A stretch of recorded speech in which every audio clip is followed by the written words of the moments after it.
Good morning student, स्वागत है आपका अपने YouTube channel the way of chemistry पर। आज हम लोग चर्चा करेंगे इलेक्ट्रोकेमिस्ट्री के एक बहुत ही महत्वपूर्ण टॉपिक इलेक्ट्रोकेमिकल सीरीज के बारे में, जिसे हम लोग विद्युत रासायनिक श्रेणी भी कहते हैं।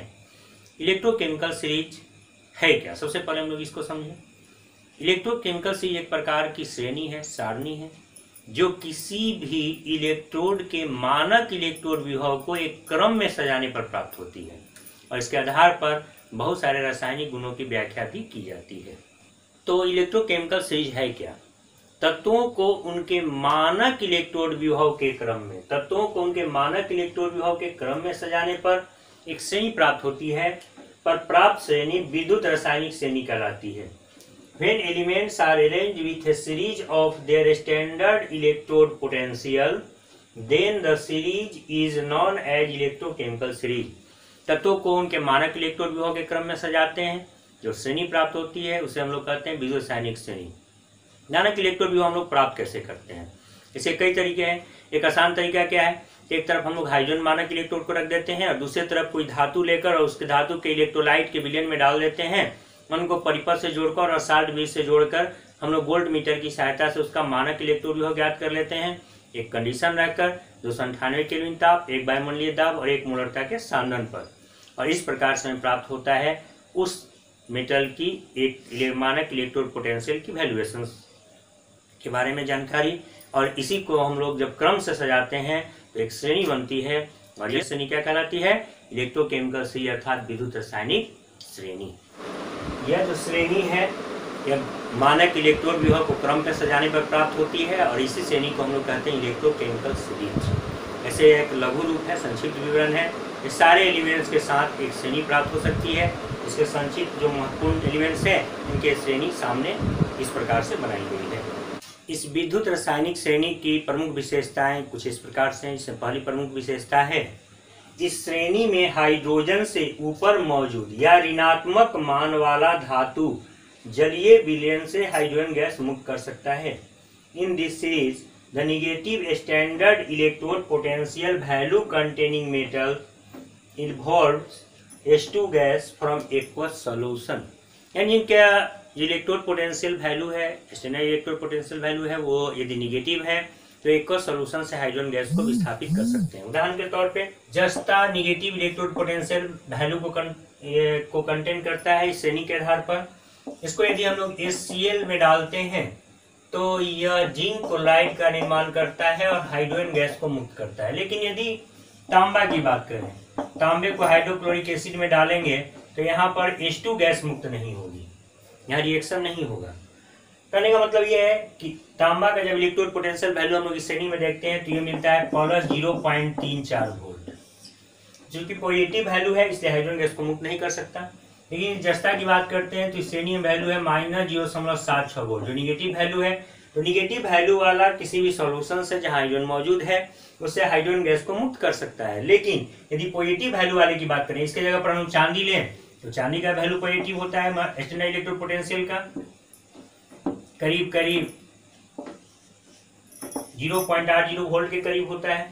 तो यह भी H2 गैस को रिलीज नहीं कर सकता। यानी कौन सा मेटल हाइड्रोजन गैस मुक्त करेगा और कौन नहीं, इसके आधार पर हम लोग पता कर सकते हैं। यहाँ H2SO4 भी लेंगे तो हाइड्रोजन गैस मुक्त होगी, यहाँ पर जल भी लेंगे तो हाइड्रोजन गैस मुक्त होगी, लेकिन इसके साथ ऐसी घटना नहीं होगी। जो केवल निगेटिव वाले हाइड्रोजन गैस मुक्त करेंगे, पॉजिटिव वाले हाइड्रोजन गैस मुक्त नहीं करेंगे। श्रेणी की एक दूसरी प्रमुख विशेषता यह है कि इस श्रेणी में जो तत्व ऊपर मौजूद है वो अपने से नीचे वाले तत्व को उसके लवण के विलयन से विस्थापित कर देता है।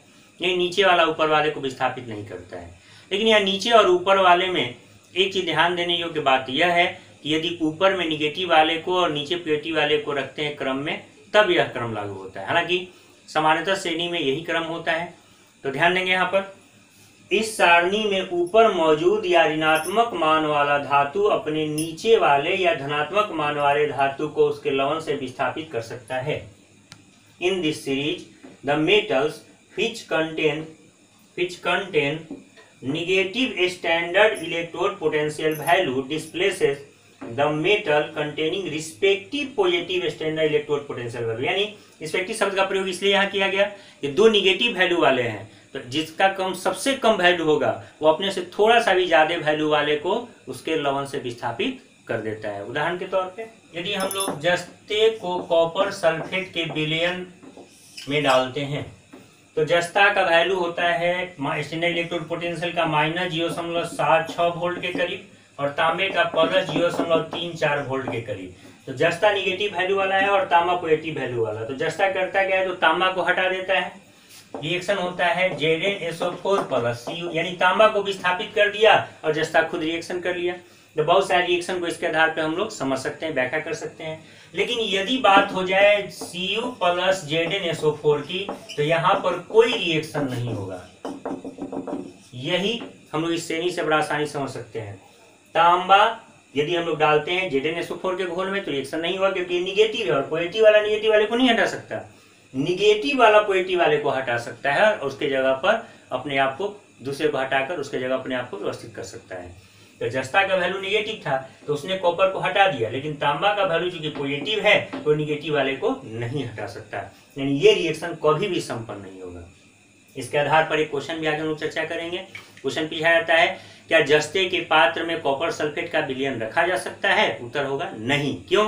क्योंकि जस्ता का बर्तन लेंगे और कॉपर सल्फेट रखेंगे तो बर्तन भी गल जाएगा और कॉपर सल्फेट भी नष्ट हो जाएगा। लेकिन यही क्वेश्चन ऐसे पूछ दिया जाए कि क्या तांबे के पात्र में जिंक सल्फेट रख सकते हैं? उत्तर होगा हाँ, क्योंकि तांबा का पात्र है और जिंक सल्फेट रखेंगे तो न तांबा को कोई नुकसान पहुंचेगा और न ही जिंक सल्फेट को, क्योंकि तांबा इसको रिप्लेस नहीं कर सकता है। तो बहुत सारी रिएक्शन की व्याख्या इसके आधार पर हम लोग आसानी से कर सकते हैं। इस श्रेणी की अगली विशेषता है कि इसके आधार पर ऑक्सीकरण अवकरण अभिक्रियाओं की व्याख्या आसानी से की जा सकती है। यानी ऑक्सीकारक वे पदार्थ हैं जो ऑक्सीकरण करवाते हैं, अवकारक वे पदार्थ हैं जो अवकरण करवाते हैं। तो ऑक्सीकारक और अवकारक को पहचान सकते हैं हम लोग बड़ा आसानी से। E0 का मान यानी स्टैंडर्ड इलेक्ट्रोड पोटेंशियल का मान जितना कम होगा उतना ही अच्छा ऑक्सीकारक होगा और जितना अधिक वैल्यू होगा उतना ही अच्छा वो अवकारक होगा। इसके आधार पर ऑक्सीकरण अवकरण अभिक्रियाओं की व्याख्या की जा सकती है। Oxidation reduction reactions are also explained by this series on this electrochemical series. इस श्रेणी में ऊपर से नीचे आने पर उष्मा के प्रति स्थायित्व बढ़ता है। In this series thermal stability increases from top to bottom.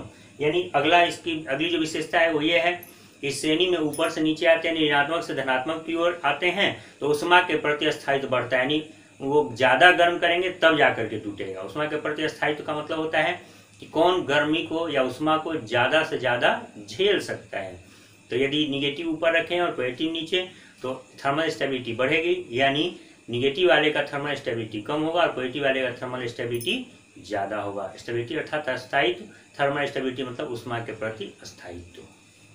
इस सारणी की अगली प्रमुख विशेषता है कि E0 अर्थात स्टैंडर्ड इलेक्ट्रोड पोटेंशियल का मान जितना कम होता है उसमें धनायन बनने की प्रवृत्ति उतनी ही अधिक होती है। E0 का मान जितना कम होता है धनायन बनने की प्रवृत्ति उतनी अधिक होती है। Lower the value of E0 higher will be tendency to form cation. इसके आधार पर एक क्वेश्चन भी है जो अक्सर परीक्षाओं में पूछे जाते हैं। ये क्वेश्चन कुछ इस प्रकार से है। क्वेश्चन है, क्या जस्ते के पात्र में कॉपर सल्फेट का विलयन रखा जा सकता है? Dutch copper sulphate solution is kept in Zn vessel. उत्तर होगा नहीं। क्यों? क्योंकि इसकी चर्चा हम लोग पहले भी कर चुके हैं। Zn + CuSO4 tends to ZnSO4 + Cu। जब हम लोग जस्ते के पात्र में कॉपर सल्फेट का विलयन रखते हैं तो जस्ता के मानक इलेक्ट्रोड विभव का मान ऋणात्मक होता है और तांबा के मानक इलेक्ट्रोड विभव का मान धनात्मक होता है। अतः जस्ता तांबे को उसके विलयन से अलग कर देता है और अभिक्रिया संपन्न होती है। नतीजा जस्ता का पात्र और कॉपर सल्फेट दोनों नष्ट हो जाते हैं और यही कारण है कि जस्ते के पात्र में कॉपर सल्फेट का विलयन नहीं रख सकते।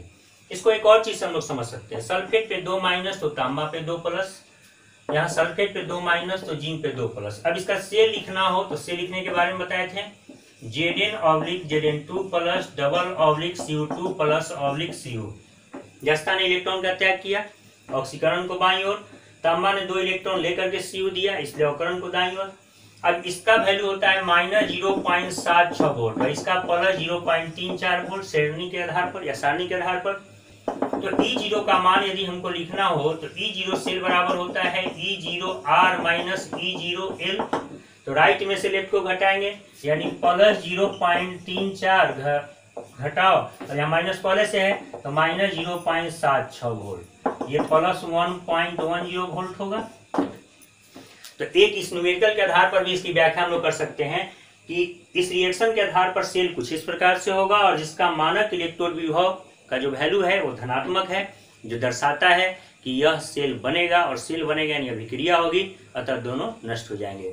यदि ये वैल्यू यहाँ ऋणात्मक आता तब ऐसे केस में वो रिएक्शन नहीं होता और तब उस सामान को हम लोग या उस सामग्री को रख सकते थे, लेकिन यहाँ ऐसा नहीं है। क्योंकि जस्ते के इलेक्ट्रोड विभव का मान ऋणात्मक है, इसलिए सेल विभव का मान मिलता है हम लोग को यहाँ पर धनात्मक।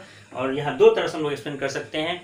एक तो तरीका है कि जस्ते के ऋणात्मक वैल्यू और तांबे के धनात्मक मानक इलेक्ट्रोड वैल्यू के कारण जस्ता तांबे को विस्थापित कर देता है, और दूसरा सेल के आधार पर हम लोग व्याख्या कर सकते हैं कि इसके मानक सेल विभव का मान धनात्मक है, इसलिए जस्ते के पात्र हम लोग कॉपर सल्फेट का विलयन नहीं रख सकते। यदि वीडियो पसंद आया है तो इसे लाइक करें, ज़्यादा से ज़्यादा शेयर करें, और यदि चैनल को अभी तक आपने सब्सक्राइब नहीं किया है तो इसे सब्सक्राइब करें। धन्यवाद।